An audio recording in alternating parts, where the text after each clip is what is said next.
Welcome to another episode of Simon Says, where facts come first. I'm your host, Jenny Simon. Grab your popcorn, grab your drink, grab your pills, your pen and paper, your husband, your wife, your kids, your nene, the neighbor. Everybody, come sit down for Simon Says. We take a break and come right back. Thank you for tuning in to Simon Says.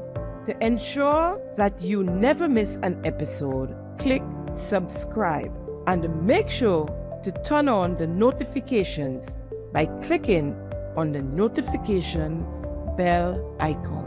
See you at the next episode. Welcome back.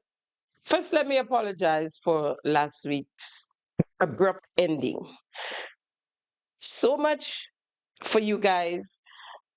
My mic, the oil in the mic run out, and so. But you didn't miss much. It was just a little piece, and my closing. I didn't get to say goodbye, but that's okay. I'm here today, and we're ready to go. Special congratulations to the winners. The St. David's Secondary School, the SDCSS, in the girls' division, and the Grenada Boys Secondary School in the boys' division. Now, although I went to the St. Joseph's Convent, and I do want to celebrate St. Joseph's Convent, St. George's, they're on their way back. I was impressed in the winnings in the final event, the 4x4. I don't think I can ever remember a time when Convent won the 4x4, even when we were winning the Intercalls every year for streets. Um, but GBSS is in my DNA. Both my brothers went to school at the GBSS, and two of my sisters did Form 6 at the GBSS, and that's before TAMCC came into the making. So GBSS had a Form 6 class, and most students from the different schools who wanted to do tertiary went to the GBSS, and two of my sisters went to the GBSS. So I have a special place in my heart. As a child, going to primary school, I would go to sports, the Intercol, when we had Queen's Park, and support the GBSS. So it's a very special place in my heart. There was something missing from this year's Intercol. What I would term the celebrations. It wasn't as usual. As a matter of fact, the last day, in my opinion, was dead. The first and second day to me had more vibes than than yesterday, than Thursday. Yesterday, of course. Yeah. And it ended flat. That last race, the 4x4, always is. Sometimes you couldn't even see the athletes on the field when that race was going on, and so there was something missing, and there is something creeping in, and I think it's better. It's needed to be nipped in the bud as early as possible. The adults bullying the young athletes. I mean, the athletes, the school kids normally makes a joke and what you say, sling mud at each other, and so and you laugh and you move on. But the adults that are going in social media and bully the athletes, please, let's stop that immediately. So, also, and I don't know why I'm surprised that coming in there also as the politics. And NDC has politicized every living event, institution, everything in the country. And when you look at the closing ceremony yesterday, it was like an NDC town hall meeting. All the ministers sitting up in the front of the ring, and their surrogates, as if they were in the trade center, as I said, in a town hall meeting, an NDC town hall meeting, right? And throughout the 3-day event, Not once. And you know what? The opposition members attended all 3 days in some instances. And of course, the big boys, the NDC big boys, came in on the last day to enjoy the VIP and all of that, get food to eat, all of them fat and busting their clothing, roly polies, right? Came down and to enjoy that. And not one of the opposition members was asked to present a medal, not one medal, to the students, to the athletes. This is not an NDC thing. Are you kidding me? Huh? Not once. We have an opposition. For a good decade, we didn't. But now we have an opposition. His Majesty's opposition in the Parliament of Grenada. But instead, we have chairman of board and general manager, the lottery, the NLA to be exact, the National Lottery Authority.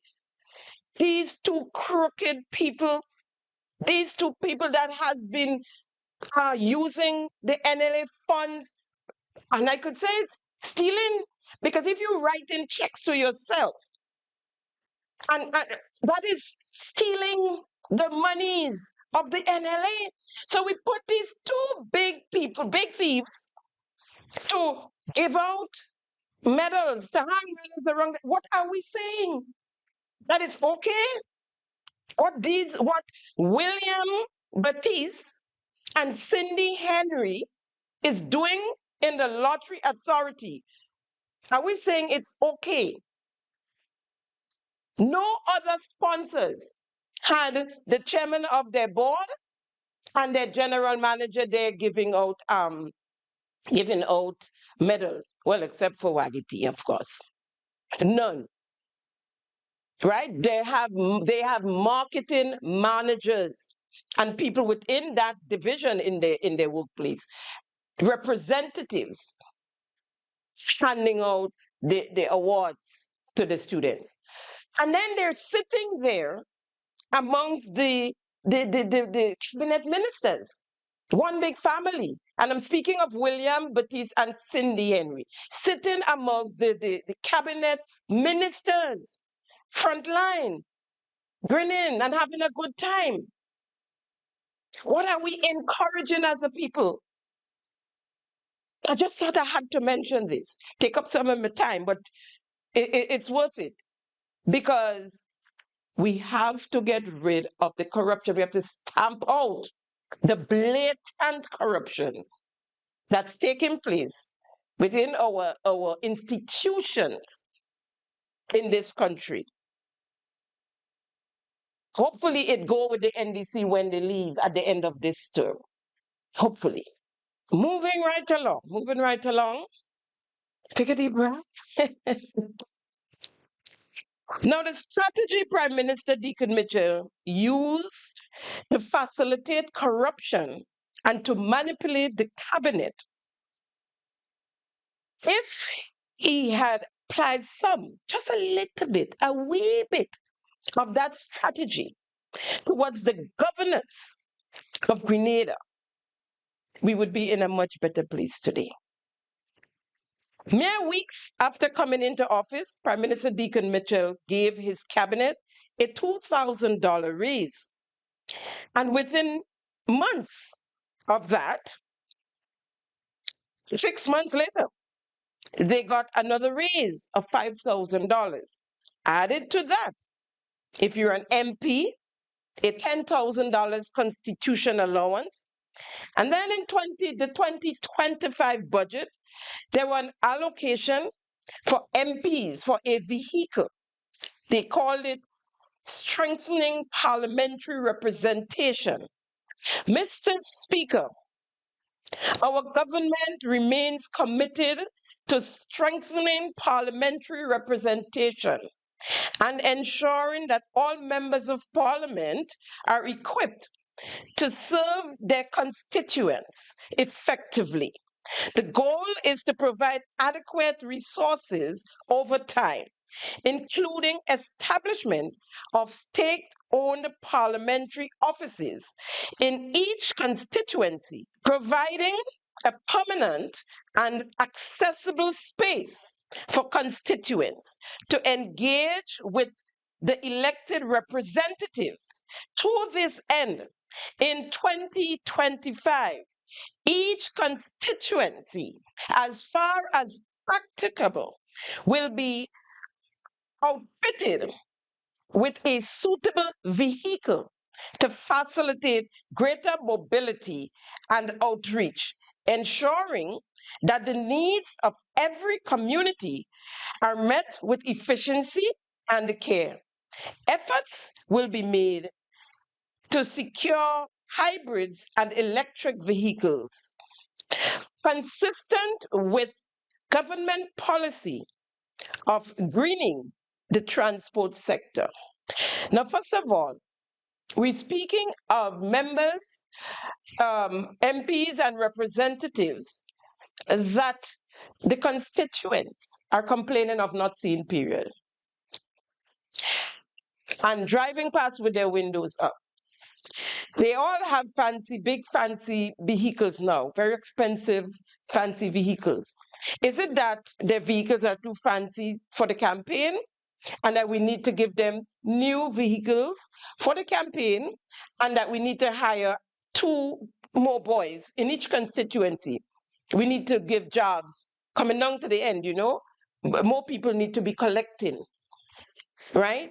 Because it have to be that we're giving them vehicles for the campaign. And as I said before, I hope that the opposition members, the MPs, don't get sucked into that and accept these vehicles when there are much more things that can be done with those monies. We can't find monies to pay the Imanis. We send them home, but we buying vehicles for campaign. Where is our priorities? Some of these young people have kids. They were promised that they would not be sent home. And we're going to do a program on that, just dealing with that specifically. But today we have other business to talk about. But I'm just saying, do not accept this vehicle. And they're only giving y'all because they can't give it to their MPs. And well, they could, but they know it's going to raise a lot of eyebrows. So they're sticking you all in there, right?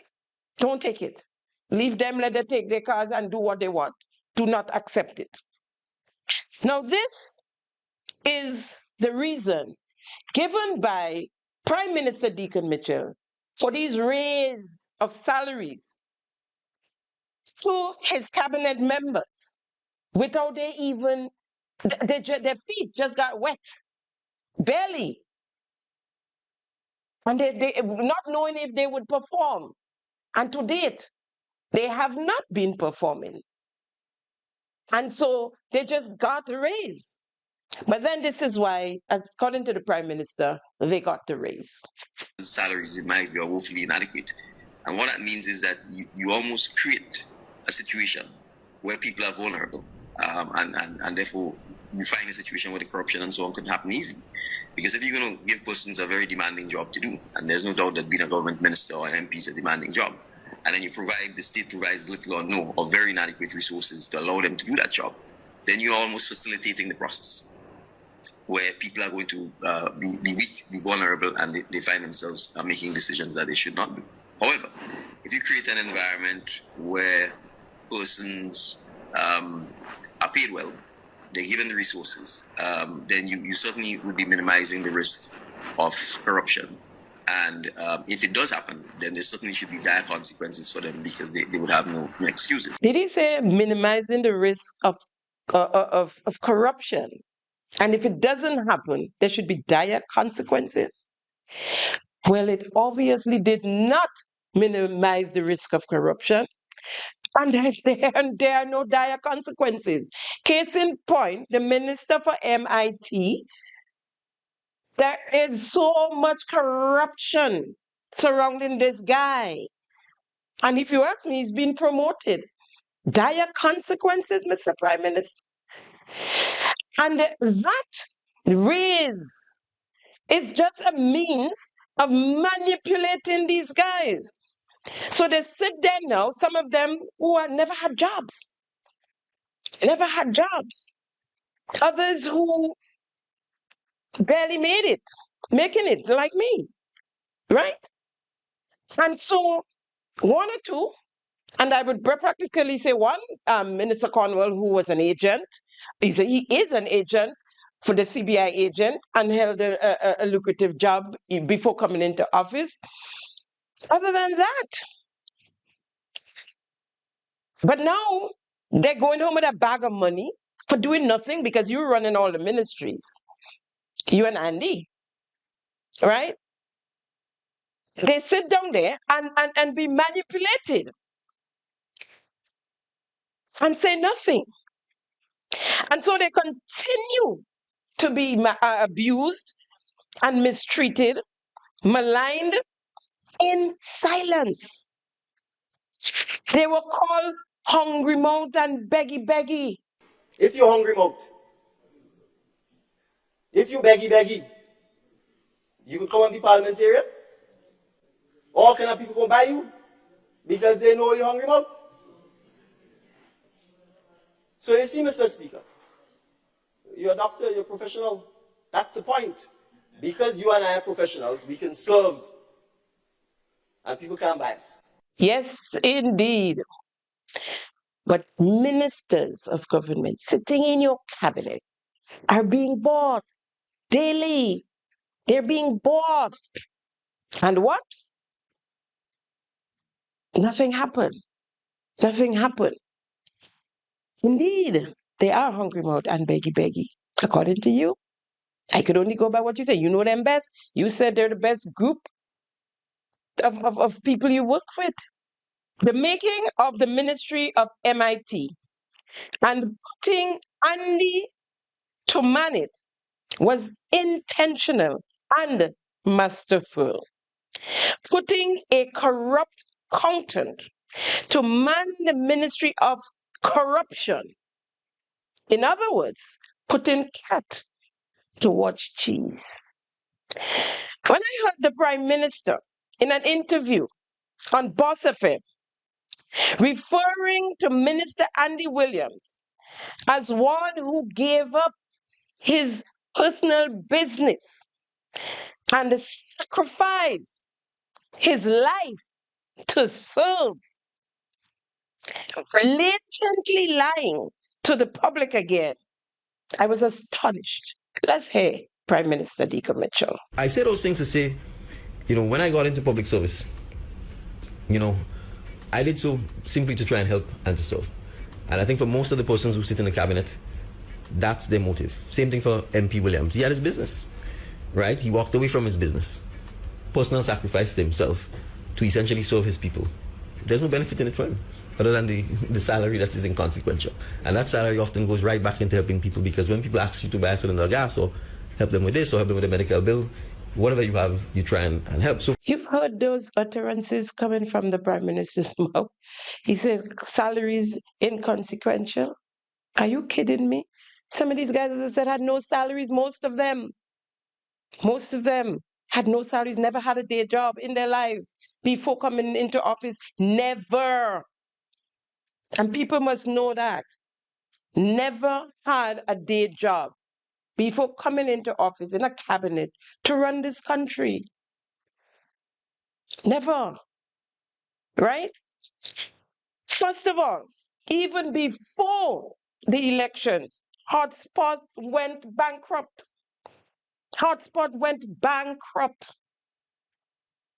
Owing suppliers here in Grenada and in the neighboring Trinidad and Tobago. And we're talking millions of dollars. So when you hear him say Andy left his business to come and serve, that's a lie. That's a big, blatant lie. He was owing banks other financial institutions, like one of them downtown that he owed $300,000, the maximum amount they gave to small businesses that the GDP paid for when they came into office. Yeah. Only thing was the other banks and GDP alone. No. No. Right? Hundreds of thousands of dollars owed to individuals and suppliers. Millions totaling. Prime Minister Deacon Mitchell knows that during the campaign, donors in the Great South was paying out monies owed to suppliers and individuals for Andy, for hotspot, millions. I don't know if Prime Minister knew, but Andy was being investigated by the RGPF, Customs and Excise, which is a division of the RGPF, for fraud. For fraud. For removing containers, for having in the saga of removing containers from the port illegally, not paying duties, custom duties on weekends, in the evenings, after work shut down. He was under investigation. His business was under investigation. One of the officers on the investigation was former Senator Neelan Franklin. Yeah, yep. He was on the case. No, it's now obvious for you, right? To see how Andy up under his arm since he's not a senator anymore, and whatever differences he might have with the NNP, not quite sure about it, but there's some little thing there, and so everywhere you see him, you see Andy. Kind of like what the our popular cab sect, why she is in the ministerial complex and not in customs with probably a few stars on her shoulders, because she's been there and would have come up through. Yeah, removing of containers from the port on a Saturday illegally. And the former administration, the prime minister to be exact, when she was about to get the boot, said, they're young, she's young, give her another chance and put her in the ministry. Yes, yes, and that's our capsec, Miss Lit. Now, after they won the elections, all I think it's easy for us to sit down outside here and see that our country is run by a bunch of bandits. Huh? It's not easy in the highest of positions. What are we saying to our young people? Yes, people deserve another chance, but it's not okay. It's not okay. Right? Now, after the elections, the prime minister was bombarded with calls and visits from persons, from business owners, trying to retrieve their monies owing by Minister Andy Williams, some of which got paid through the Grenada Development Bank. Now, even as a cabinet minister, Minister Andy Williams' name was up on list in government entities where they collect cash entities, where they collect monies, as persons with given bounce check and who you shouldn't receive checks from. You know, they have these lists they put up. His name was up on there, his business name, and his name was up on there. Yes. And then when they realized what was going on, they pull it. Take out his name and put it back up. Yep. Let's talk about the Grenada Development Bank, GDB. The NDC Board of Directors, and I say the NDC Board of Directors, it shouldn't be so. It shouldn't be like that. Directors should come from capable persons, whether you're green, yellow, or red. This is a national thing now. When a party wins an election, it's no longer NNP and NDC. It should no longer be like that. And it's happened before with other administrations to a certain level. And I spoke out about it as well. So don't try to come at me and say NNP did it too. I know in some instances, yes, they did. And I spoke out about it then. And that's why I'm speaking about it now.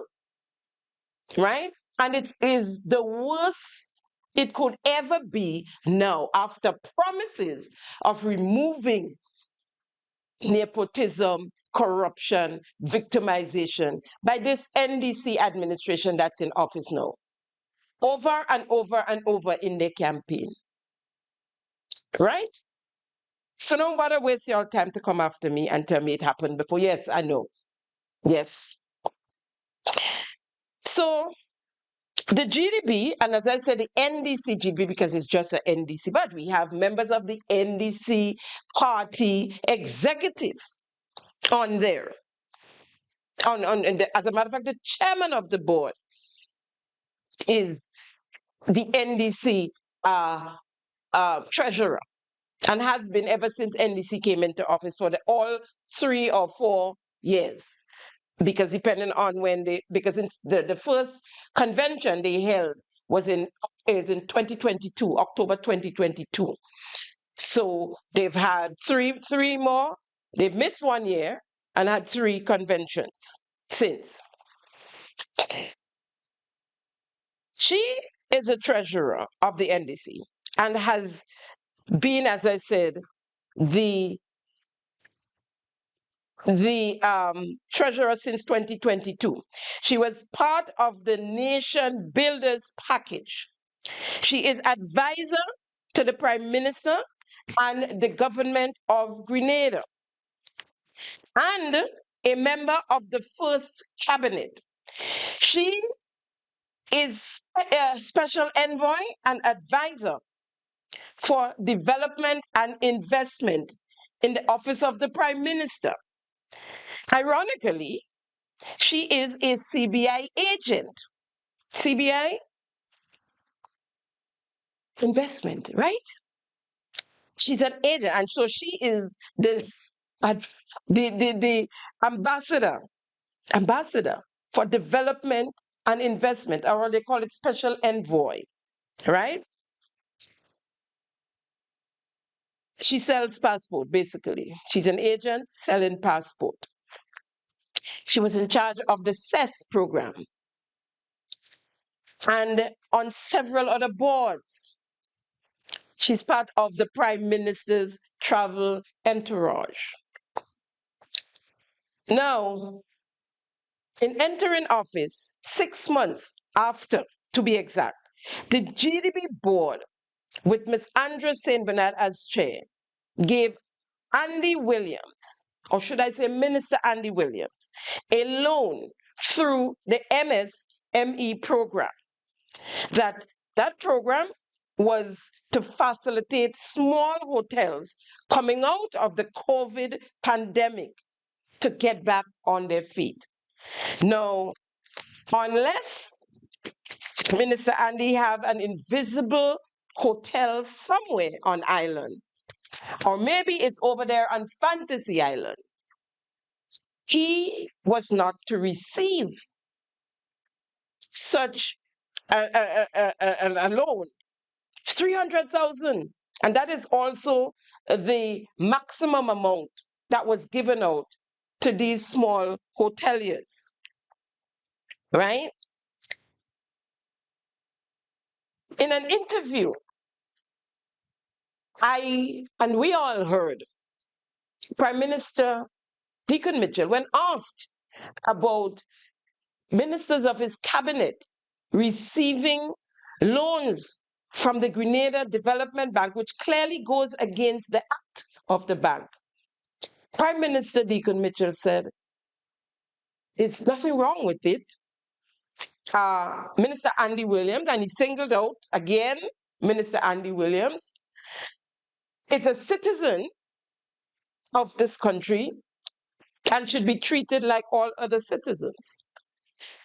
Now, we all know that Minister Andy Williams is not a regular citizen of this country.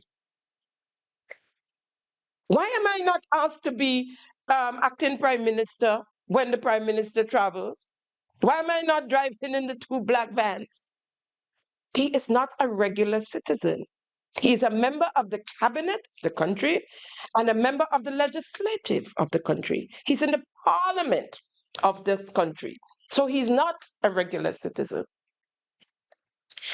And funny, at the time, Minister LaCret was being accused of getting money from the bank as well. He said absolutely nothing. He did not mention Minister LaCret, but he singled out Minister Andy Williams. You know, more and more, I'm beginning to believe chatters in the streets that says Andy Williams have to be holding something for the prime minister, or maybe the other way around, but they're holding something for each other. It had to be, because you can't understand why. Why else? Or he just okay with corruption? That meaning the prime minister, is he just okay with the corruption? Now I want to read to you a section of the act in relations to this whole GDB loan given to members of the cabinet or the Parliament of Grenada. The provisions of the first schedule shall govern the constitution, operation, and otherwise in relations to section 3, subsection 2, the Grenada Development Bank Act. The schedule states, the bank shall not make subloans to a director of the bank to a member of the legislature of the state. And let me stop here a little bit to explain what is a subloan. Now, the Grenada Bank, the GDB, is it gets its monies from the government of Grenada and banks like the CDB. So they get loans from the CDB. And so if the bank gets a loan and then they give a loan to me, to yours truly, then that's a subloan, right? So that's why it is said there as a subloan. So the act is saying that a member of the legislature, and in this case, Minister Andy Williams is a member of the legislature of the state of Grenada, should not be given subloan from the GDB, right? Or to any company, so not just the individual, but to any company controlled by such director, and that is a director of the bank, or member of the legislature, or to the close relatives of any such director or member of the legislature. So it is clear that neither Andy Williams, his company, his mother, brother, father, sister, no one related to him should receive a loan from the Grenada Development Bank. Section 5, schedule of the Grenada Development Bank Act. A member of the House shall also, and listen carefully, shall also vacate his seat in the House, subject to provisions or subjection. Section 3 of this section. If any other circumstances arises, that if he were not such a member, would cause him to be disqualified, to be elected as such by virtue of subtraction, section 1 of section 31 of the Constitution, or of any such law enacted in pursuance of subsection 2, 3, or 4 of that section, section 33, subsection 2C, Grenada's Constitution.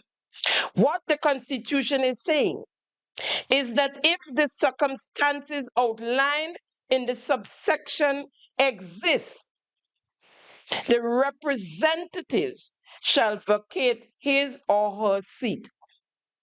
A member of the House of Representatives cannot benefit from any government finances or contract, or should be disqualified from the House. Now, the MSME is a COVID-19 relief fund, a special program to get existing small businesses, and in some cases it was specified for the small hoteliers, to get them back up and running.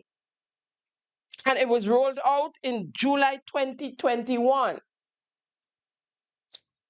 That specific MSME program. And the loans were provided for these small hoteliers. No matter you hear the Prime Minister on Boss FM saying he created MSME. I guess he don't know, I'm not MSME, I'm sorry, the CES program. I guess he don't know what CES means. The acronyms, what it meant. So he said he was nowhere wrong in COVID, right? So let's forget that. They're claiming all kind of things that we know because they have done nothing really. They're just still riding on the former administration backs. So Minister Andy Williams, not just because he's a minister and he shouldn't get the loan according to the GDP Act, but according to the Constitution as well. According to the Constitution as well, right? All wrong. And yes, we're going to be told that he had a loan there before, but they added to it. They added to that loan and gave him, besides the $300,000 under the MSME, he got a loan from the bank, and which total, leaving out the 300,000, which total over 3 million EC dollars. And by the way, loans that he's not servicing well at the moment, right? He's not servicing well at the moment. The loans were approved so the minister could pay off further debts. One being, as I said before, a financial institution downtown received a check from the GDB, $300,000. Wholesale Avenue in Tempe, St. George's, over $200,000, and many more, and many more. And the monies, it was said, were also to jumpstart his wholesale business that the Prime Minister claimed he left to go and serve. It went bankrupt. It went bankrupt. So becoming a politician protected Minister Andy from, as he said in one of his clips, from going to jail. But not just that, the investigation, because what he was speaking about there had nothing to do with the investigation on the port, the going to jail part. It was for fraud. And that's before he became a minister, right? But becoming a minister protected him and exposing him to, in this ministry, this MIT ministry, to cash he has never seen before. Now these days, Minister Andy Williams is using the newly refurbished Grandance Court to sell saltfish. You guys remember this hotspot lady, right? Yo! This Sunday, people sell, and the Grandance Court people 7 o'clock. Saltfish people 3 pounds for $20. I'm going to say it again. 3 pounds for $20. Cheese, 3 pounds for $20. 2 liter drinks, 3 for $10. People come out in your numbers this Sunday, 7 o'clock at the Grandance Court. Don't be missing. Our state-owned government resource, our court, newly refurbished, money spent to sell saltfish, onion, potato, and cheese. Huh? I mean, I don't understand it. And everybody mouth taped, everybody zipped. What is it? It's just what we come to. Are we afraid to speak out on things like that? Huh? He has accepted bribes, monies from contractors in exchange for contract, as in the case of the Cliff Road project. I've said it on here many times, over and over. $115,000, $100,000 in hand, and $15,000 to renovate his vehicle, his pickup truck. He has been going to, and thank God we have the RGPF building now finished, done, with endless overruns, because monies was given to ministers of government, and not just him, collecting from the contractor a 10,000, a 3,000 of that project, because he was given the job by his friend, his domino friend, right? He was given the job. So he had to funds up. You know the John Gotti style? Yes. That's what we going through here in Grenada. And it continues through that ministry of MIT, where people are given jobs and said, well, you know, you had to give us something, give back something. And as I explained a couple of weeks ago, where they go to, they've been called in, come with your ID, whether the job ready to start or not, given checks in their name to go to the bank, change the checks, bring back the money to MIT. Sometimes being told take 5,000 to start the job if the job's ready to begin, and bring back the rest. Imagine giving a check for $20,000 for a $10,000 job and saying, take 5 for the beginning and bring back 15. And imagine the contractor taking 10 and nobody's saying anything to them. Just imagine that, people. This thing is happening. It has happened.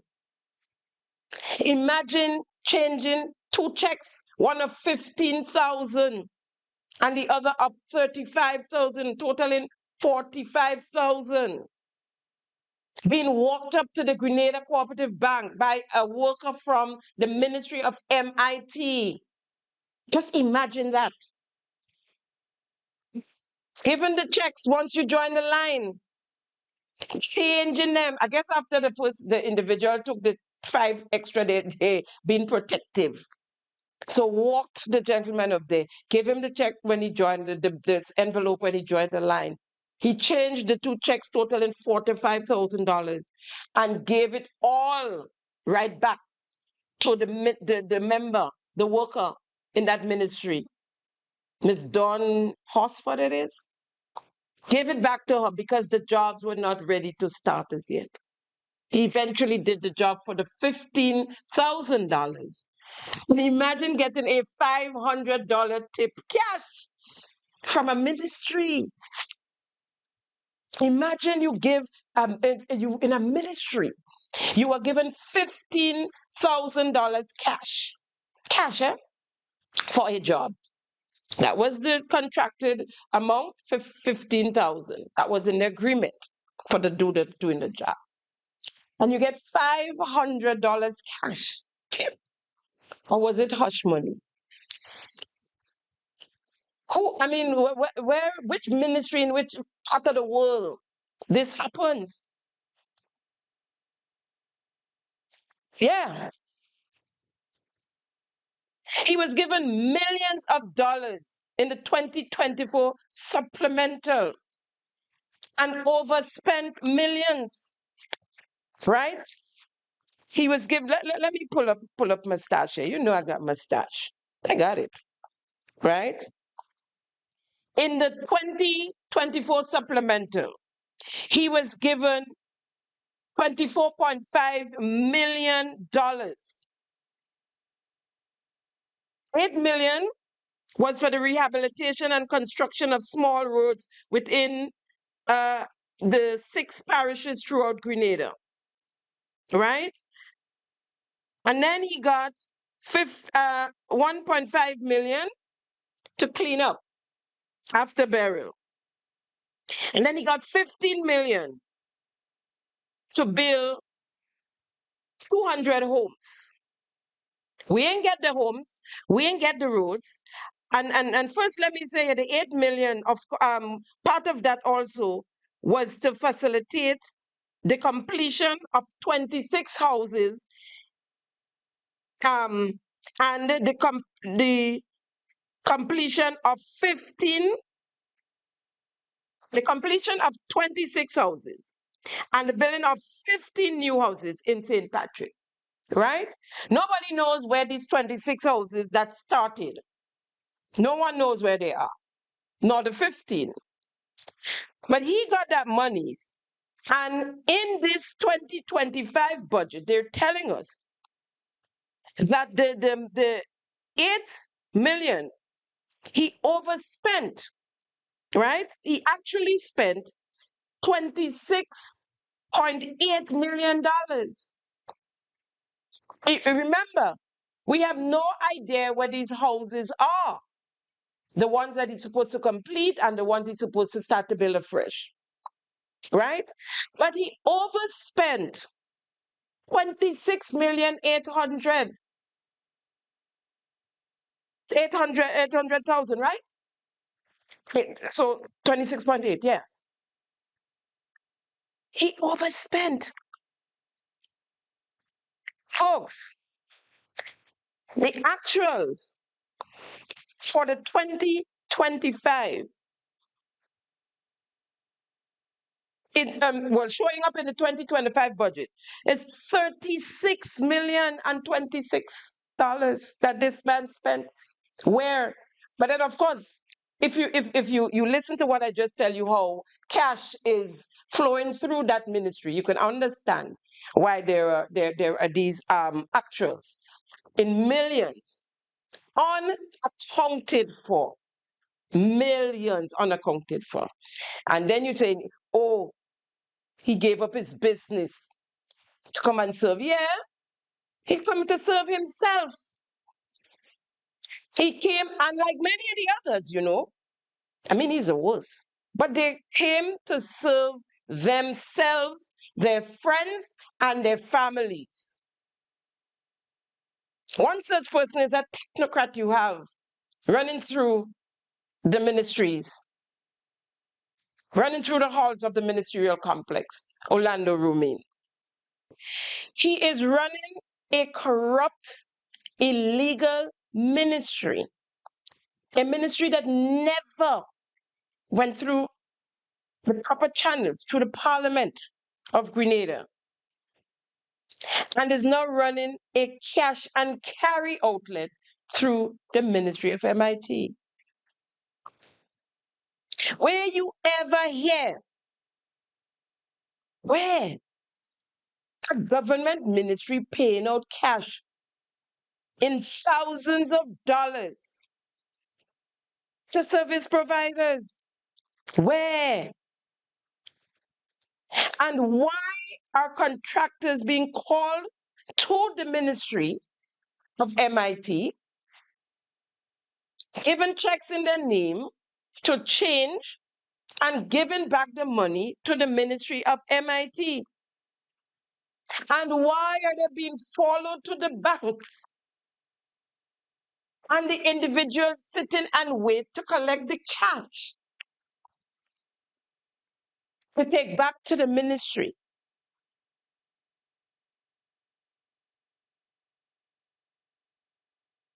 The Prime Minister dismantled the FIU division, because right here we need to call in FIU. But he dismantled the FIU as soon as they came into office, saying that they need the police officers, they're limited, the capacity is not enough, and so they need that is a division of the police force.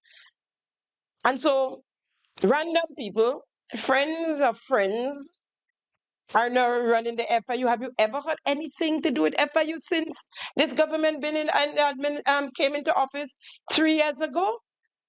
Have you ever heard anything from the FIU?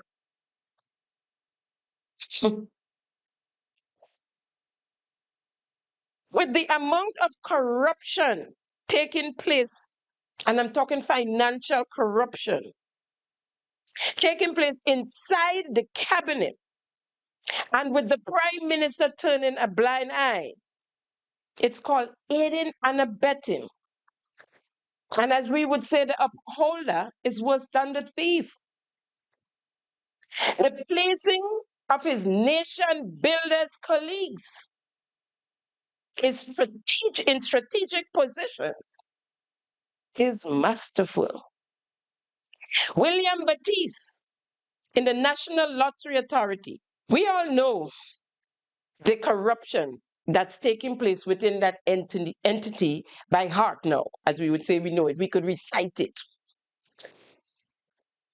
We know of the $200,000 that supposedly opened the training school on Scott Street. There's no skills training school. We know of the $275,000 that went towards renovating the Victoria Park, and a $295,000 overrun. I mean, we know of the building that was purchased on Melville Street, and the entity not receiving the rent. We know of just another random $200,000 check, and another one for $68,000, and another one for we know of the one that exceeds $200,000 for furniture coming from the business of the chairman, Catwills Stationery, that now purchasing furniture for the entity. We know them all. We know them all, right? Now, the one on the Melville Street, the commercial building that was purchased, and it was alleged, and we asked the gentleman to come forward and please tell us whether it is true or false that the monies collected for rent was being picked up and dropped off in his law firm in St. Andrew. And we spoke directly to Mr. Teddy St. Louis. Now, Teddy St. Louis is now the chief of staff and part of the travel entourage of the Prime Minister, collecting rent from the NLA property. Again, I asked Mr. St. Louis, please come forward and deny these allegations. We don't know if it's true. We were told. And since you're there, you're chief of staff, you're being paid by the people, we beg of you, come forward and tell the nation that that is not true, that that is a lie.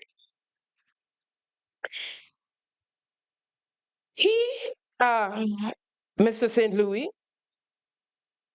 and his buddy, chairman of the Lottery Authority, you connecting the dots, Mr. William Batiste, in company are bringing in cement and aggregates for the Heng Sheng Group. I don't know if you guys remember me speaking about and asking the government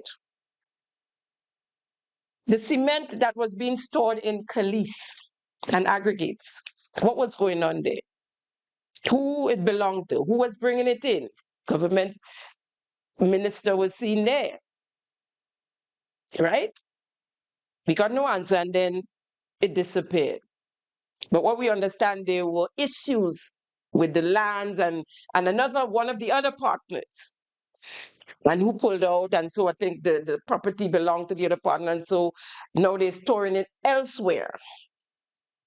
I believe it's in Dusty Highway. Bringing in cement. We have hardware stores in Grenada.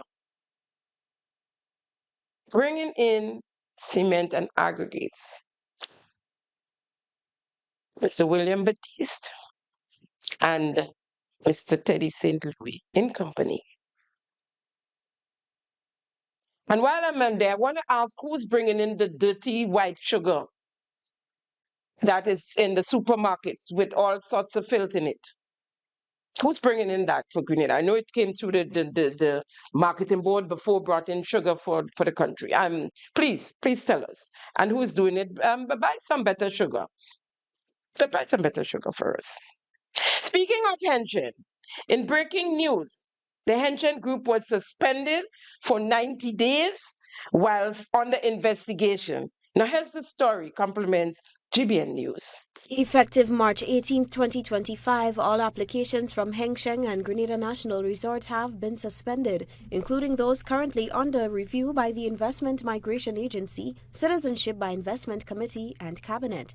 This suspension will last for 90 days while the agency investigates the matter. If the investigation uncovers violations, all affected applications will be rejected, and any marketing sub-agent found guilty will be removed from Heng Sheng's channel. Furthermore, Heng Sheng's directors could face permanent disbarment from the CBI program, with the company subject to public censure.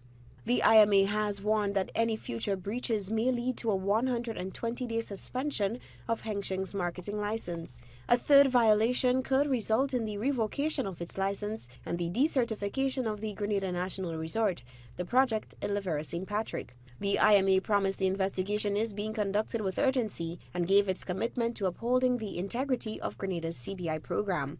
Earlier this month, the IMA informed that it is cracking down on illegal practices within the CBI program. The agency said it uncovered unlawful discounting and unauthorized loan arrangements by a marketing agent affiliated with a developer. According to the IMA, a developer with a registered office in Grenada provided loans valued at US $100,000 to applicants, an act deemed illegal and in violation of the CBI program's regulatory framework.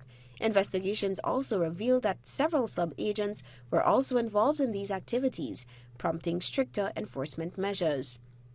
Based on the violations, 6 applications were denied in late 2024, while 2 have already been rejected in 2025. A third rejection is expected soon.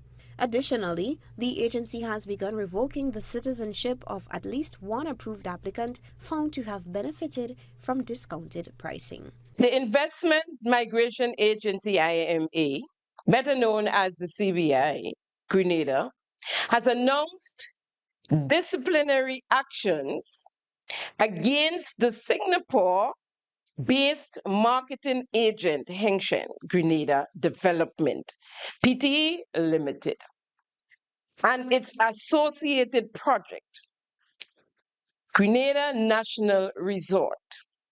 This follows violations of legal and regulatory frameworks, including owner financing and illegal discounting, which threatens the integrity of the Grenada Citizen by Investment Program, CBI. Now, if you look on the screen, you'll see documents named Circular number 3, 2025. Now, why am I smiling? I am smiling because I see this story as a grand move to benefit the CBI agent who blew the whistle on the Heng Sheng group.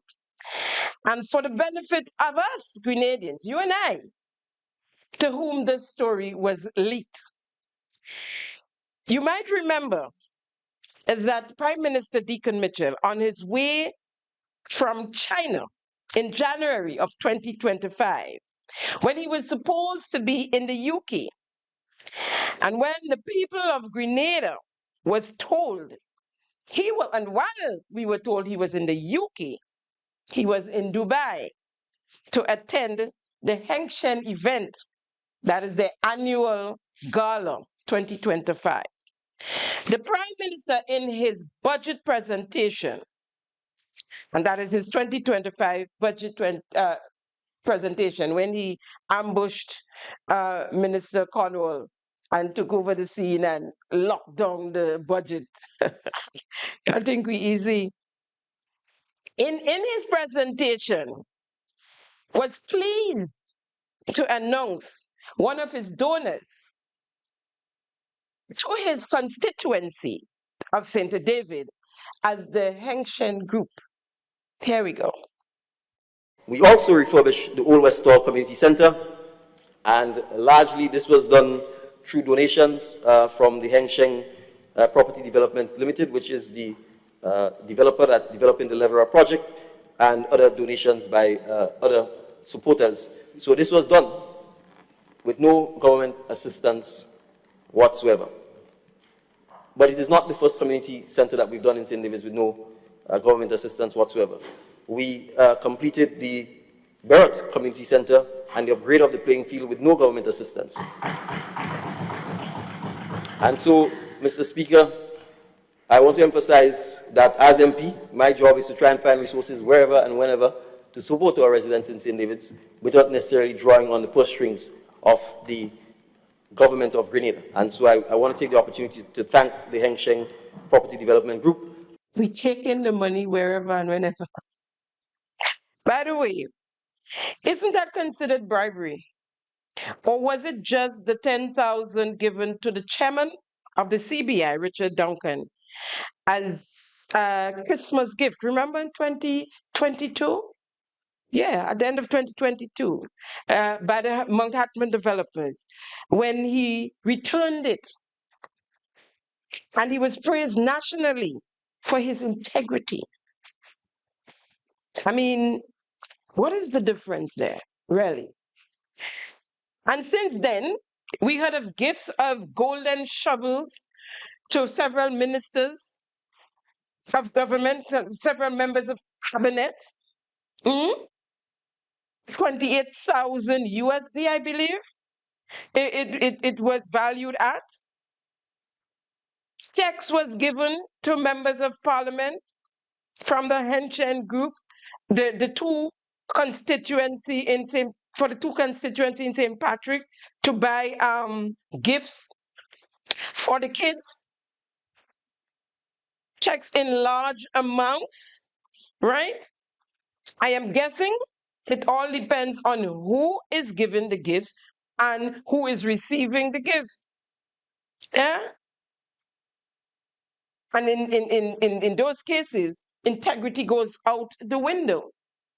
You don't have no integrity there. There's no need for integrity there, right? Because it's a prime minister receiving the gifts, and the minister of foreign affairs, and the minister of finance. Still on CBI. In the meantime, both Dangote and Aisha are carrying diplomatic passports of the state of Grenada. They are diplomats and they are citizens by investments. That's all we got, right? Nobody told us they were diplomats. What we know of them being citizens by investment, we receive 1,000 cricket bats from Dangote and some school bags. I think it's 200 from Aisha. Now, the Aisha story, I know some of you must be wondering, but how Simon says in dealing with this Aisha story? And it's only because I'm not through with my investigations. So I'm not going to speak on it until I know for sure what's really going on there. So far, everything points to politics, the Nigeria politics. And we know Nigeria is one of the most corrupt countries in the world, and that's a fact. And the politics is just as corrupt. And so far, this is what I'm picking up. But I'm not done with my investigations. And so when I'm through, you'll get the story. But right now we're dealing with the fact that they are both holding diplomatic passports. And I want you to listen to this clip here before we continue. NDC therefore demands that there must be substantial changes to the CBI law now. These changes must include 1. Making it a criminal offense punishable by long jail time to sell diplomatic passports. 2. Making it mandatory for the names, addresses, and countries of origins of all persons applying for and obtaining CBI status to be published. 3. Making it illegal for government officials to invest in CBI-approved project. This is a clear conflict of interest. 4. Requiring stringent due diligence that is not influenced by government officials. 5. Removing some of the powers of the minister into the hands of an independent, qualified body. And 6. Barring persons acquiring CBI status from being able to vote in our elections. Okay, Cindy, Doctor, you the Minister of Legal Affairs, you the Attorney General, right? You the Attorney General. What have you done since you got in there? And you see Uncle Tilly there on the side, he getting pink, fussy vex, right? You guys are in the driver's seats now. Let's see how much plain laws gonna come in to vote, right? What did you do to change the fact that our passports are being sold as diplomatic passports? All this long list there. What have you done? You guys are so hypocrite.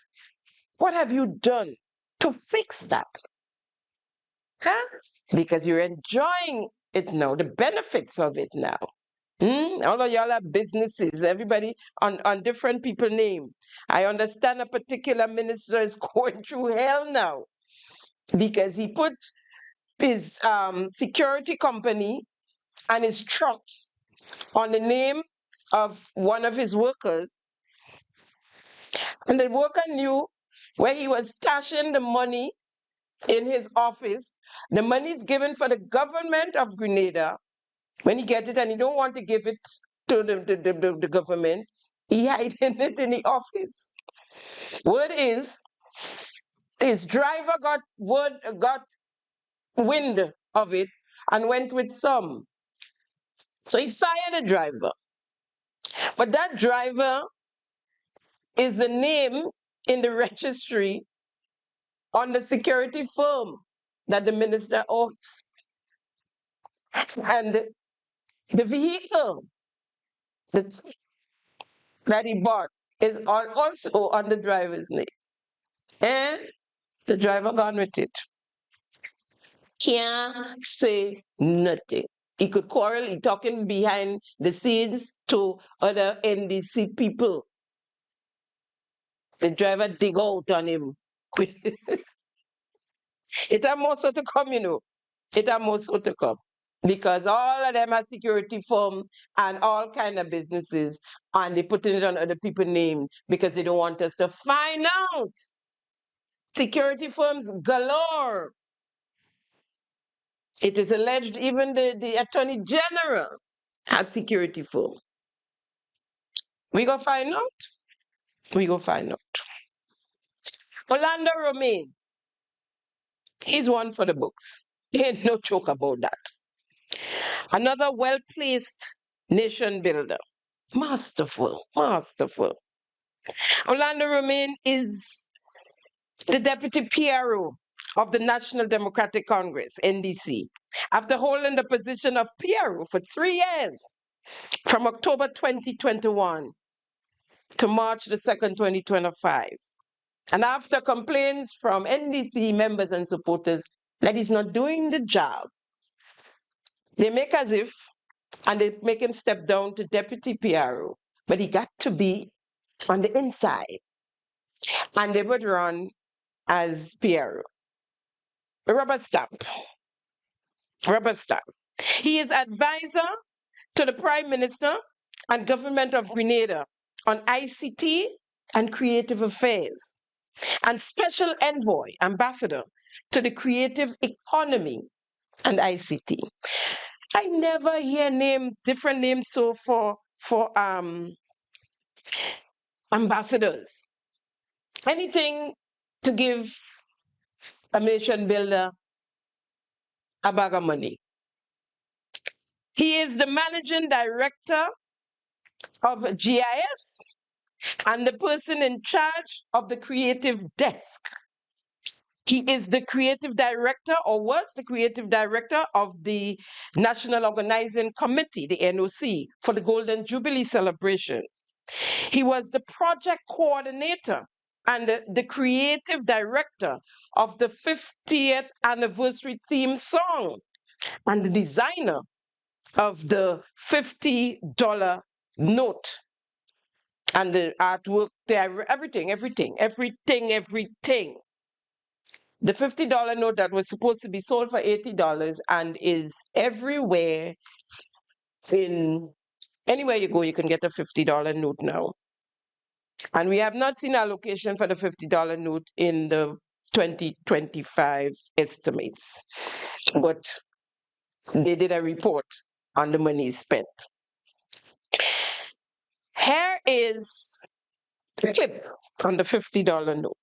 The $50 note is the brainchild of Prime Minister Honorable Dickon Mitchell and was designed by the creative director of the National Organizing Committee, Orlando Romaine, in June 2023. So just so y'all can say, I didn't make up these things, right? And when it's not him collecting, it's his relative, his family, his friends. Case in point, his buddy, Jason Friday, who received $500,000, in excess of $500,000, to put up the metalworks, just the metalworks, not the lights, just the metalworks on the carnage for the celebrations. This is to certify that the procurement board has given its no objection to the award of contract to Metal Masters for the lighting project on the carnage for the 50th anniversary of independence. EC dollars, $503,075. Please note that pursuant to Section 17, the Procurement Act, this no objection is subject to Metalworks fulfilling all tax and NIS obligations to the relevant authorities. And it is signed by Mike Sylvester, Chairman of the Public Procurement Board. Folks, you saw what we got on the carnage, right? Now, Metal Masters, the company that did the metalworks on the carnage, they were registered in 2023 and was paid in excess of $500,000 to do that. Now, Mr. Romaine is on several boards. He is a commissioner on the National Telecommunications Regulatory Commission, the NTRC. I've asked you guys a while back, so I'm going to ask you again to keep your eyes on the NTRC. The NTRC is lined up to take the place of the NLA with the NDC and their surrogates, their families and friends. It's set up nicely. It's well in place for that reason. And they have millions, I've been told. They have millions. Pay attention to the NTRC. But if you don't, I will for you. Trust me on that. Orlando Romaine became the OECS representative on the AfricSim Bank Creative African Advisory Group, whilst Prime Minister Deacon Mitchell was chairman of CARICOM. Orlando Romaine is the owner and CEO of Hexive Creative Agency, used by all government ministries and most entities where he has retainers. For instance, in the NLA, he has a retainer of $17,825 monthly. The covers of the budget document was always done by staff inside the Ministry of Finance at no extra cost to the government of Grenada. Since the coming of the NDC in 2022, Hexive has been paid to do so. Just the little cover for the hard copy of the budget presentation. He now owns plantations and properties throughout the state of Grenada, boasting of his wealth in the doubles line, the doubles breakfast line, and his property, and the properties, I should say, that he owns. Be careful, little mouth, what you say. But they're big and they're bad, they ain't afraid of nobody, in it. And it's their time now, and they're going to be there for 30 years. So you don't have to hide that he owned all these properties since he became technocrat within the NDC administration. The removal of Sylvan McIntyre from NADMA and replacing him with Patty Hawk Terrence Walters. Now, if you look on the screen, there's no missing. And this was in every rally. He was in front walking the Prime Minister on nomination day, waving flags. There's no missing him, right? An NDC stooge that can be manipulated. Masterful, masterful.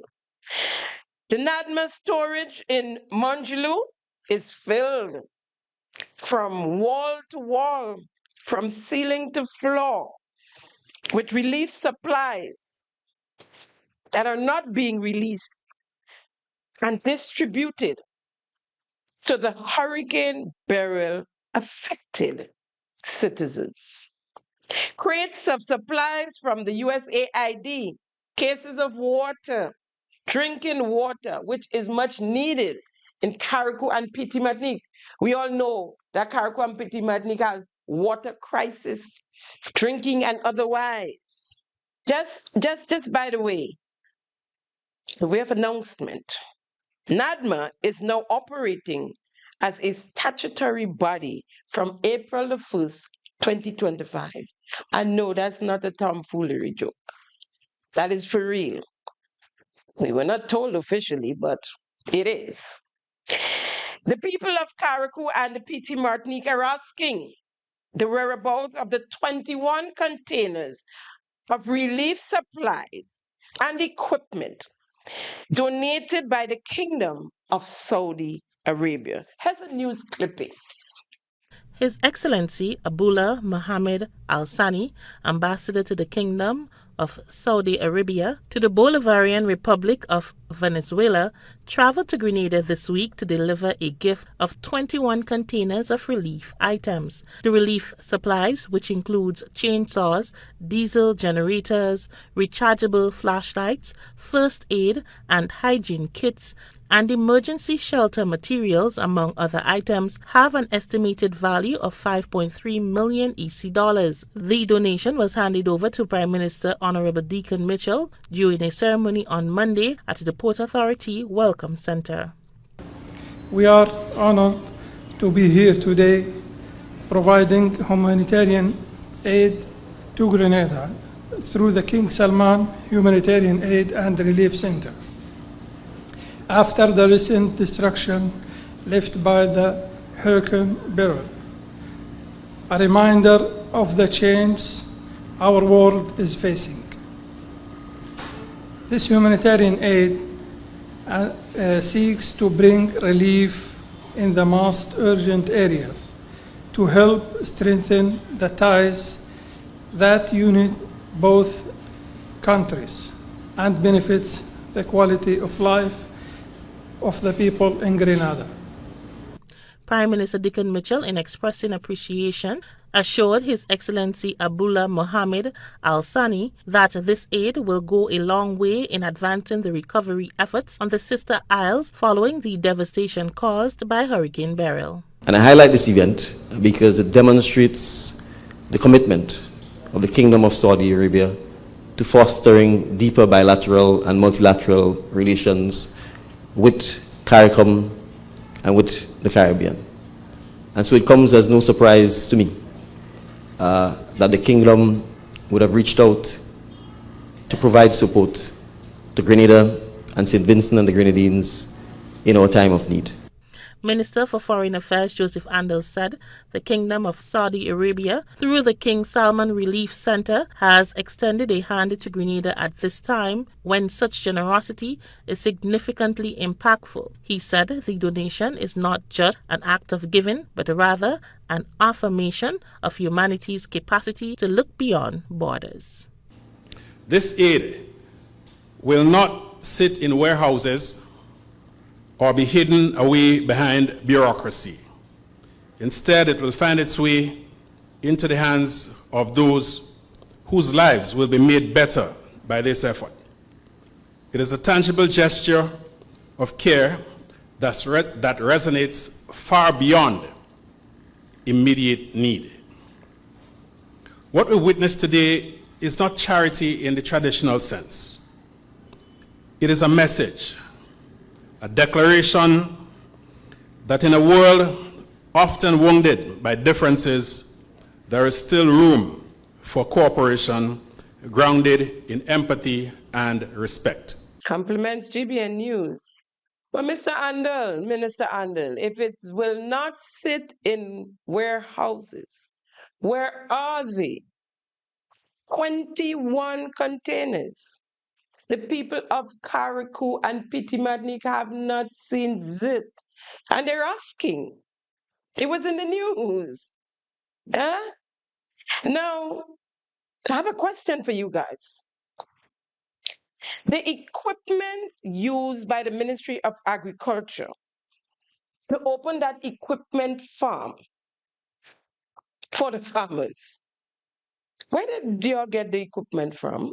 I mean, you all went down at the airport to meet pigs and sheep and goats. Big welcoming home celebrations to meet the pigs and the goats and the sheep. We saw that big event. You bringing in equipment to form a farm, to make a farm. That's a big thing in my opinion, and I think for you it should be, right? You did bring it in the news. Nobody told us that you were bringing in equipment to open a farm for the farmers. We heard nothing about it. All we know, we see in the news, farm open. Where y'all get that equipment from? Did you all take the equipment? And I just asking a question, because my mind does think real fast. And when I saw that, I was like, what? And I know the Caribbean people asking me to ask you all about these equipment, and that's weeks now, but I have a backup of stuff. And immediately it clicked. It clicked. I wonder if that's not the people think for Carriacou, they take an open farm and put in the first ever equipment farm. I find them things look familiar.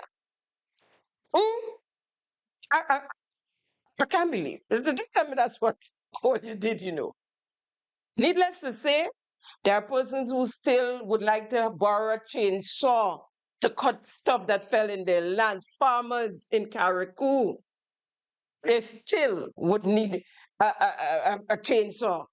They're still asking for a weed eater. Give the people the thing, man. Come on. Give the people the thing. But we need an update on Carriacou. I promise you guys, we need an update on Carriacou, and we're going to get it soon. But let's see the clip of the equipment farm. This type of support will enable farmers to improve production, efficiency, and long-term food security. Head of the unit, Atlee Hostin, emphasized the significance of modernizing agricultural practices to ensure efficiency, sustainability, and the ability to meet growing food demands. With this recommissioning, we ensure that our farmers have access to reliable and efficient machinery, enabling them to meet the growing demand of food production. This is not just about restoring equipment. This is about strengthening our agricultural foundation for future generations. The commissioning event marked a crucial turning point for the nation's agricultural sector, with further initiatives planned to support and empower farmers. Minister for Agriculture and Lands, Forestry and Marine Resources, Honorable Lennox Andrew, has given assurances that his ministry remains committed to ensuring the success and growth of the agricultural community, helping to feed the nation and stimulate economic growth. Today is a very special day in our effort to build a strong Ministry of Agriculture and in our effort to produce the goods, the agricultural goods that we need to consume and that we also need to export, to pay for those goods that we consume but we do not produce. It's a very special day. Funny how we did not hear of the coming of those equipment for that equipment farm. And that's all I'll say on this equipment farm for now. The removal of Dennis Cornwall from infrastructure and taking up that position, Prime Minister, well thought out and masterful.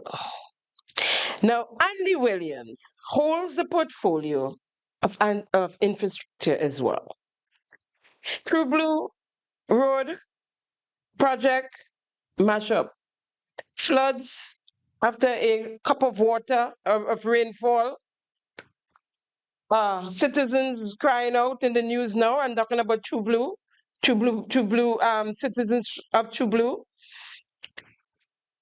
The road, nice new concrete road done in that shortcut, joining the two Monroe stretch together across the playing field, by the playing field and the mall there.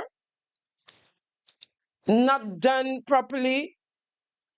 A couple rain fell, flood out, worse than ever before. If you just done some road work there, and we got a drizzle, this thing ain't supposed to flood.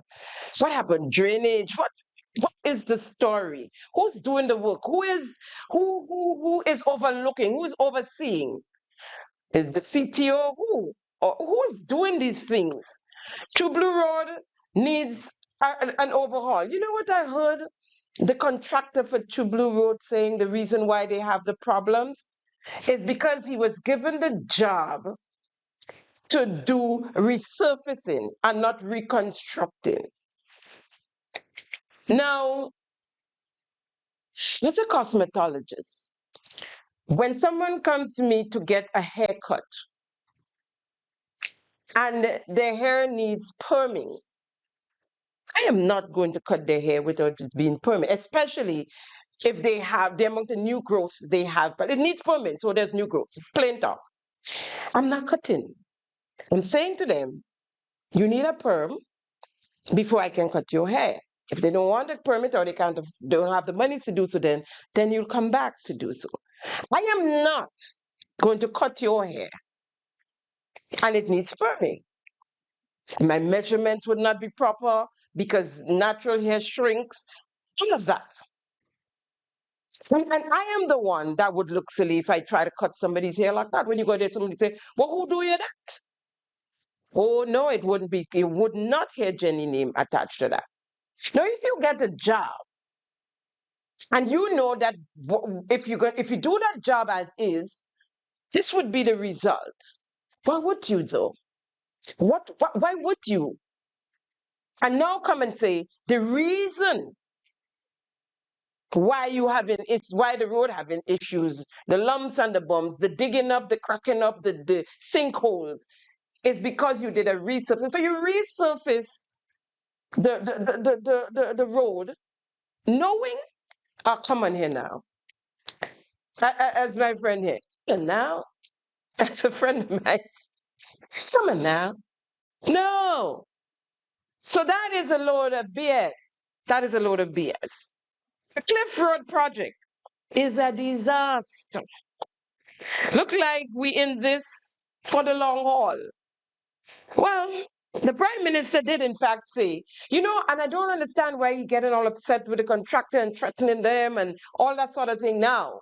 Because I guess people keep talking. The people, the citizens living in the area are kind of tired and fed up, I guess, dust and everything. And those of us who have to do that route and have to go through Woburn, I mean, we're tired now, huh? And depending on the time of the day, with one complete side of the road with parking, cars, vehicles parked, and a lot of that. It could be strenuous after a work day.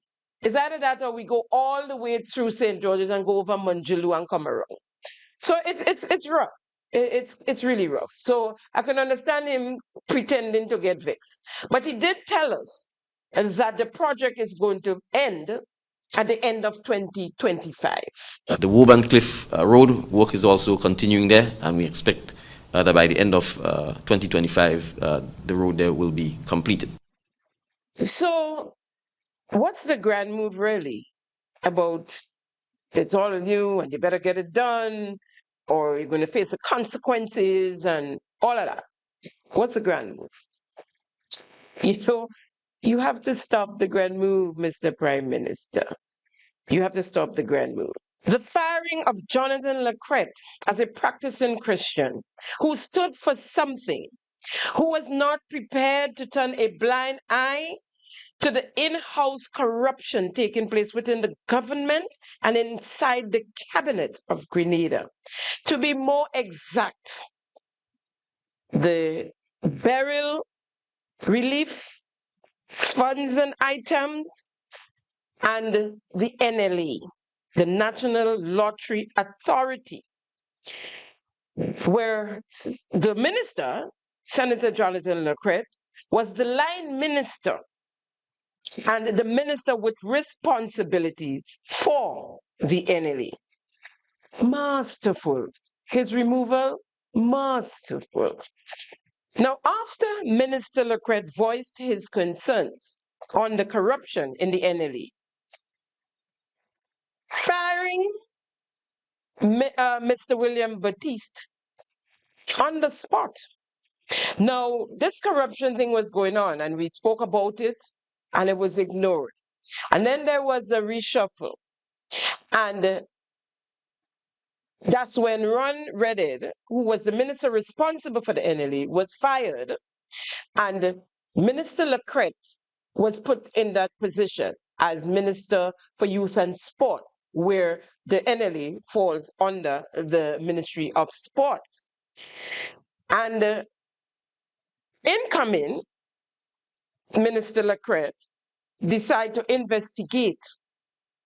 But as I said before, he had to fire one more person, the girlfriend of the chairman Miss Cindy Henry was supposed to be handed a letter as well. Okay. He handed the chairman of the board, Mr. William Batiste, a dismissal letter with immediate effect. Of course, Mr. William Batiste, being a nation builder, went to the head of nation builders, the Prime Minister, Deacon Mitchell, and Minister LaCret was called in and asked to rescind the letter. For the young ones, it just meant to take back the letter that he gave Mr. William Batiste, that he fired he asked to take back the letter. In other words, Mr. William Batiste is not fired anymore, pending an investigation. Right? He said that he himself, the Prime Minister, and I think the AG would investigate the matter. Now, instead, the minister was fired. The minister was fired. The nation builder saved the corrupt Mr. William Batiste was saved until he hung in medals on student necks at the stadium yesterday. He was saved and the minister fired. So the minister was fired by the Prime Minister, citing loss of trust and confidence. Loss of trust and confidence in him. Now, how dare you, Minister LaCret, expose your colleagues and expose a nation builder? How dare you? Now, I know what he's doing, but no one is perfect. Let him who is without sin cast the first stone. Would things like that worry you in terms of the optics politically? I mean, No, I think you are know, as transparent. you know, there are a bunch of people now with too much time on their hands trying to get their job back because of corruption issues. We are as transparent a government, I think, as Gray has seen in my lifetime, for sure. And I think if any issues arises and there's credible evidence of stuff, as a Prime Minister, I'm prepared to deal with it. But what I will not... Did you look into the lotto matter, though? Yes, I looked... Because I looked into it, and there seemed to have been a bit of credibility to some of the issues. I looked into the issue, and I just said to you, which is why I talked about how you handle conflicts in terms of what the legislation says and what has to happen, right? So I'm saying when people just simply make spurious allegations and come up with all kinds of fanciful stuff, you have to be careful that you don't allow people to draw you in and to make decisions as if you are Jesus Christ and he who is without sin cast the first stone. I'm saying the very nature of our laws recognize that you have situations where someone who serves on a board may have their firm or their business and so on bidding for work that a particular entity is offering. And there's a process and procedure that has to be followed. So I'm saying if someone makes, and you're saying it, do I look into the lotto thing simply because I'm hearing media allegations, if someone makes a credible accusation, we will obviously investigate it and then we make necessary decisions that has to be made. But too often, and I think the National Democratic Congress government in the past was allowed itself to be hoodwinked into trying to go after its own and into trying to punish its own and to hold itself at that standard that's almost impossible. When other people are doing all kind of things left, right, and center and getting away with it. So I'm saying we are living in a society where nobody's perfect. And we have to be careful that we don't try and hold people in public office to a perfect standard. You're correct. Other people are doing the same thing left, right, and center, like Andy Williams. And you are turning a blind eye as well. And even if other people are doing the same thing left, right, and center, you don't know that. You suggesting that. You did the investigation. You know that this guy is corrupt and ignoring it. But Minister LaCret at the time still had his two wrong thingies in their sacks. And so he stood up. He was not going to be manipulated and made to sit down and shut up with the dangle of razor pay and all of that. And this is a gentleman who must be commended. He had a mortgage, a new mortgage, a huge new mortgage, a new vehicle, all of that. And he stood up for what was wrong, for wrongdoings. And he was penalized for it. He was fired and spoke to have been fired for losing trust. Are you serious? Because he spoke out. Treacherous indeed. Very treacherous. The 2025 budget goes beyond the current fiscal financial year with the target item. Its only capital project, Project Polaris, aka the new hospital, scheduled to start in June 2026 of the next financial year. The hospital project seemingly will be used as a recurrent decimal to keep the government in office. They certainly will go down trying. A project which do not have a projected completion time. Added to Project Polaris is the oil and gas. Give us 4 to 6 years to sort things out. Have patience with your government. Let us say the Prime Minister, as he spoke in one of his interviews of continuous budget. When we do our budget, we don't do a budget just from the perspective of 12 months.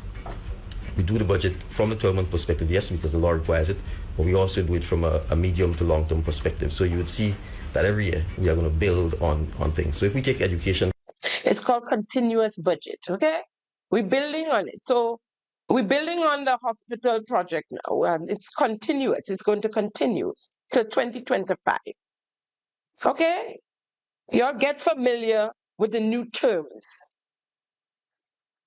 Folks, the NDC has one actor and one supporting actor in the movie. Prime Minister Deacon Mitchell and MIT Minister Andy Williams, respectively. The rest of the cabinet are just extras. People who are simply present in a scene but don't have speaking roles or significant actions. Their role are primarily to fill the scene and create an atmosphere, simply making a scene look realistic. Look at this flyer on the screen. Who is the Minister of Agriculture? Where is the Ministry of Agriculture? Why is it Prime Minister Deacon Mitchell's photo is there to promote, to advertise the revitalization of agriculture when we have a Minister of Agriculture? Are you surprised? The state and the chaos that our country is in at the moment. First of all, Prime Minister Mitchell has, I think, 8 ministries to man. He's hardly ever here. He's always up in the clouds. And he leaves them for Minister Andy to man. And we know what's going on in MIT. We're not hearing about the percentage of implementation anymore. That was a big show up at the time. And even the very first project that they claimed was, I think it was 85 or 95% implemented, has not been totally implemented yet, 3 years later, right? That is the project on the fort. Even that. And so he's now a Minister of Infrastructure and anything else. Minister of Health sometimes, Minister of Carrickwen, Petit Martinique Affairs, and I'm speaking of the crooked guy inside the Ministry of MIT, Andy Williams. Now, the Prime Minister cannot man his ministry. Look at the mess infrastructure is in, with a grinning CTO, young and upcoming, but not ready for the job as yet, right? And he is manning all other ministries. They're not allowed to speak. They're not allowed. He's going and doing interviews. He's speaking on every ministry, saying a lot of wrong things, making up a lot of stories, misleading in a lot of them. But he says it and he goes, and some of you have no idea, no clue that it's wrong and it's not true, and you go with it. And that is how he planned to win the next election. He is the popular one, he said. He said it's all about him. He's the only one who's promoting Grenada. He is Grenada. He's might be one of the ones who's selling the most passports, if you ask me. But other than that, so I guess the lady, the CEO of tourism figure, then you don't need me. Over and out. What am I doing here? And he said that with all due respect to tourism, I am the one, right? So let's see how that works. So he is also the CEO. The Prime Minister is also the CEO of tourism, right? He's everything. Can Deacon Mitchell and Andy Williams govern this country satisfactorily? We cannot pose our way into productivity. We cannot lie and mamagai our way to productivity. We have to have a plan. We have to have a strategy, something to work towards. Real boots on the ground and not just word of mouth. You can't just lip sync transformation. Transformation is a change, an alteration, often a significant one, in form, in appearance, nature, and character. Physical change. That's transformation. Grenada needs change. We need reconstructive surgery. People, never mind the time factor for the oil and gas. Never mind the time factor for the new hospital. Government is a continuum. We take a quick break and come right back. Folks, that's a wrap on today's episode of Simon Says. It's always a pleasure conversing with you, keeping them honest. Thank you for joining us for yet another episode of Simon Says, where facts come first. I'm your host, Jenny Simon. See you next week, same time, same place.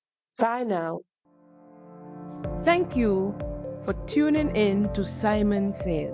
To ensure that you never miss an episode, click subscribe and make sure to turn on the notifications by clicking on the notification bell icon. See you at the next episode.